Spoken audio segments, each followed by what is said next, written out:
Hello guys, welcome back to our channel. నేను మీ శివగౌడ్ని. మీరు ఎలా ఉన్నారు? నేను చాలా బాగున్నాను.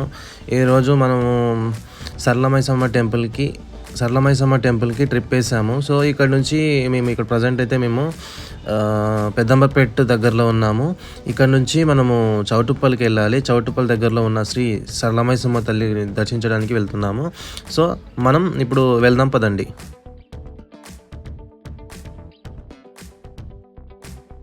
ఫ్రెండ్స్, ఇక్కడ నుంచి మేము రెడీ అయ్యి వెళ్తున్నాము మనం పెద్దంబర్పేట దగ్గరలో నుంచి. సో రామోజీం ఫిలిం సిటీ దాటిన తర్వాత ఫుల్ చలి పెడుతుంది మాకు ఇక్కడ నుంచి. సో రోడ్డు మీద బస్సులు చాలా నడుస్తున్నాయి. సో మనం ఇక్కడ నుంచి వెళ్తున్నాగా వానికి కొంచెం ఆకలి అయిందంట. సో మేము పక్కన వెయిట్ చేస్తున్నాము తింటాం. కానీ మనం ఇప్పుడు టిఫిన్ సెంటర్ దగ్గరలో ఉన్నాము. ఇక్కడ మెట్టు దగ్గరలో టిఫిన్ సెంటర్లో ఆపి మేము ఇక్కడ ఆర్డర్ ఇచ్చిన తర్వాత ఇక మా ఫ్రెండ్ గడ అయితే చాలా వణికిపోతున్నాడు. సో అక్కడ చూపిస్తాను చూడండి. సో ఇక్కడి నుంచి మేము ఫుల్ చిల్ అనిపించింది. సో వెళ్దాం పదండి. సో ఫ్రెండ్స్, మనం ఇప్పుడు ఫైనల్గానైతే అల్లాపూర్ గ్రామంలో చేసాము. సో ఇక్కడ మనకు సరళమైసమ్మ బోర్డులు కూడా ఉన్నాయి చూడండి. ఇక్కడ నుంచి ఆల్మోస్ట్ 3 కిలోమీటర్ డిస్టెన్స్లో ఆ గుడి అనేది మన తల్లి యొక్క టెంపుల్ అనేది ఉంది. సో ఇక్కడ నుంచి మనం ఇది మొత్తం రాచకొండ ఫారెస్ట్ అనమాట. సో ఫారెస్ట్లో చాలా ఎవ్వరు కనిపించట్లేదు మాకైతే ఇక్కడ నుంచి వెళ్తుంటాగా. సో మేము అలాగా మేము అక్కడ టెంపుల్కి అయితే రీచ్ అయ్యాము.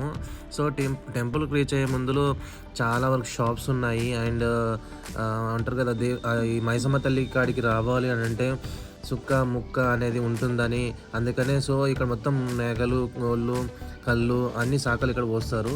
ఇక్కడ మేమైతే వచ్చేటప్పుడు మా ఫ్రెండ్స్తో పాటు పంపించాము, కానీ మేము తీసుకురాలేదు వచ్చేటప్పుడు. సో ఇక్కడ నుంచి మేము వెళ్ళేటప్పుడుగా అక్కడ గేట్ పెట్టారు కదా, ఇక్కడ పార్కింగ్ ప్లేస్కి 2 వీలర్స్కి 20 రూపీస్, 4 వీలర్కి 50 రూపీస్, 6 వీలర్స్కి 100 రూపీస్ అనేది ఛార్జ్ చేస్తారు.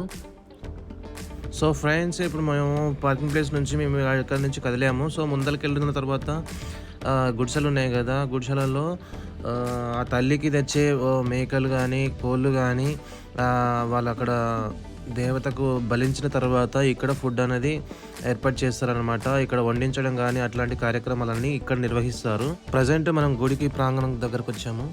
ప్రజెంట్ మనము టెంపుల్ దగ్గర ఉన్నాం కదా, మన తల్లి గురించి ఎక్స్ప్లెయిన్ చేస్తాను. అండ్ అట్లాగే మనం ఎలా దర్శించుకోవాలనేది గురించి మీకు ఇక్కడ తెలియజేస్తాను. మొదటగానైతే మనం ఫస్ట్ రాగానే మనకి ఎప్పుడైనా ఏ టెంపుల్లోనైనా మనం ఇక్కడ వాటర్ అని ఉంటాయి కదా, అక్కడ మన చేతులు కడుక్కోవాలి. కడుక్కున్న తర్వాత ఆ తల్లిని దర్శించుకోవడానికి వెళ్ళాలి. సో ప్రజెంట్ ఏంటంటే ఆ తల్లికి సంబంధించిన హిస్టరీ గురించి నీకు కొంచెం ఎక్స్ప్లెయిన్ చేస్తాను. ఈ గుడి క్రీస్తు పూర్వం 200 సంవత్సరాల నుంచిగా ఇక్కడ ఈ టెంపుల్ అనేది ఉంది. ఈ టెంపుల్ని రాచకొండ ఫోర్ట్ రాజులు ఉండేవారు కదా, ఆ రాజులు ఇక్కడ పరిపాలించేటప్పుడు ఇక్కడ తల్లిని దర్శించుకునేవారట. ఆ దర్శించుకోవడం వల్ల వాళ్ళకి ఎలాంటి ఇష్యూస్ కానీ ఏమి జరగకుండా మంచిగా ఆ తల్లి కృపా కటాక్షం అనేది ఉండేదట. సో ఆఫ్టర్ తర్వాత ఆ ఫోర్ట్ని నిజాం నవాబులు పరిపాలించారు, అంటే ఆక్రమించారు. సో ఆక్రమించిన తర్వాత ఆ తల్లిని పట్టించుకోకపోయేదట. సో ఆఫ్టర్ వాళ్ళు ఏం చేశారంటే ఇక్కడ నుంచి ఆ ఫోర్ట్కి వెళ్ళాలంటే కనుక ఇక్కడ నుంచి దారి ఉంది. సో ఇక్కడ నుంచి వెళ్ళేటప్పుడు నిత్యావసర వస్తువులు అనగా కళ్ళు అట్లాంటివి ఇంట్లోకి ఉండే ఐటమ్స్ అన్నీ తీసుకొని వెళ్ళేవారట. ఆ తల్లిని దర్శించుకోకుండా వెళ్ళడం వల్ల రాజభట్లని ఆ తల్లి ఆగ్రహించి మాయం చేసేదట.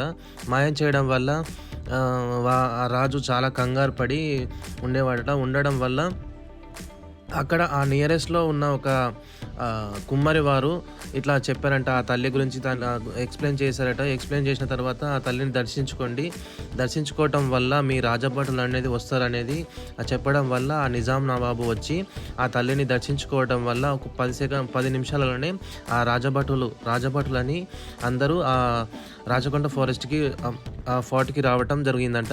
అప్పటి నుంచి ఈ తల్లిని ఇక్కడ దర్శిస్తూ ఉంటారంట. అందువల్లనే ఈ తల్లిని కోరికలు తీర్చే సరళ మైసమ్మ తల్లిగా ఇక్కడ వెలిసిందనమాట. ఇక్కడ వెలిసిన తర్వాత భక్తులు తండోపతండాలుగా రావటం ప్రత్యేకత.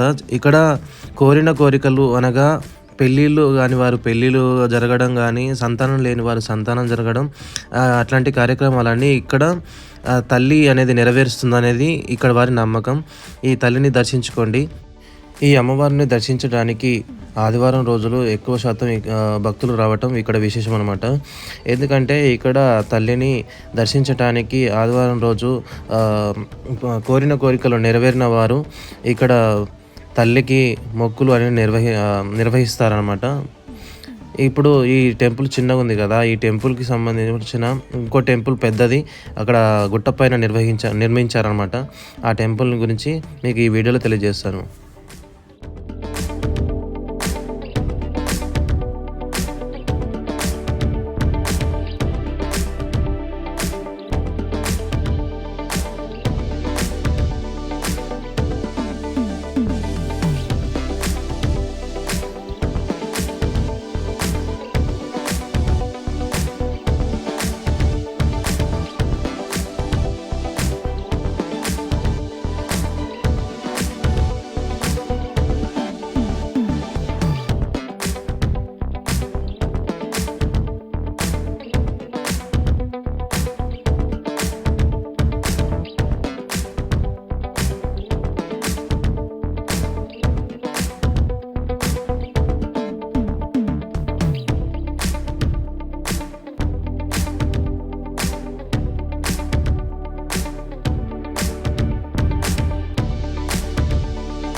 ఈ అమ్మవారి ప్రాంగణంలో పూజారులు అంటూ ఏమి ఉండరండి. ఇక్కడ పూజారులు అంటే కుమ్మరివారు మాత్రమే ఇక్కడ పూజ నిర్వహిస్తూ ఉంటారు.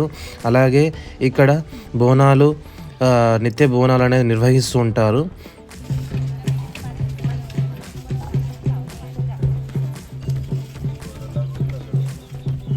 ఇప్పుడు మనం ప్రజెంట్ అయితే మనము పెద్ద టెంపుల్ ఉంది కదా, ఆ టెంపుల్ దగ్గరలో ఉన్నాను.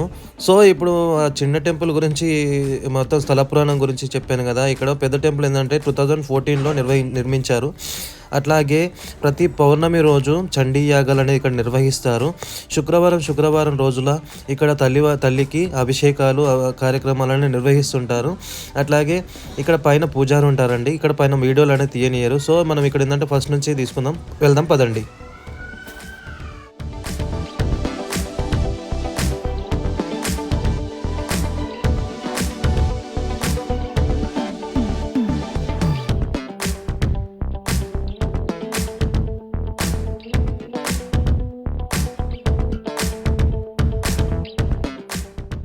సో ఫ్రెండ్స్, మనం ఫైనల్గానైతే మనము నూతనంగా నిర్మించిన కొండపైన శ్రీ సరళ మైసమ్మ తల్లి దేవాలయం నిర్మించారు కదా, కొత్తగా నిర్మించారు కదా, ఆ టెంపుల్ ప్రాంగణంలో ఉన్నాము. యాక్చువల్గా అయితే ఏ గుడి చూసినా కానీ ఎక్కడైతే తల్లి అమ్మవారు కానీ దేవుళ్ళు కానీ ఎక్కడైతే వెలిసి ఉంటారో ఆ ప్రదేశంలోనే పెద్దగా ఆలయాలు నిర్మించి ఇక్కడ పూజా కార్యక్రమాలు నిర్వహించడం అనేది ప్రత్యేకత. బట్ ఇక్కడ ఏంటంటే అమ్మవారు కింద వెలిసి ఉన్నారు, శ్రీ సరళమైసమ్మ తల్లి. ఇక్కడ పైన గుట్ట పైన మాత్రం కొత్తగా ఒక గుడిని నిర్మించి ఇక్కడ పూజా కార్యక్రమాలు నిర్వహిస్తారు.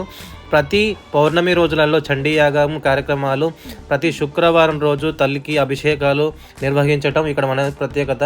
సో ఇక్కడ టెంపుల్ ప్రాంగణంలో మాత్రం వీడియోస్ తీయనియరు. సో నేను ఇక్కడ ఆఫ్ చేస్తున్నానండి, తర్వాత నేను మళ్ళీ ఎక్స్ప్లెయిన్ చేస్తాను.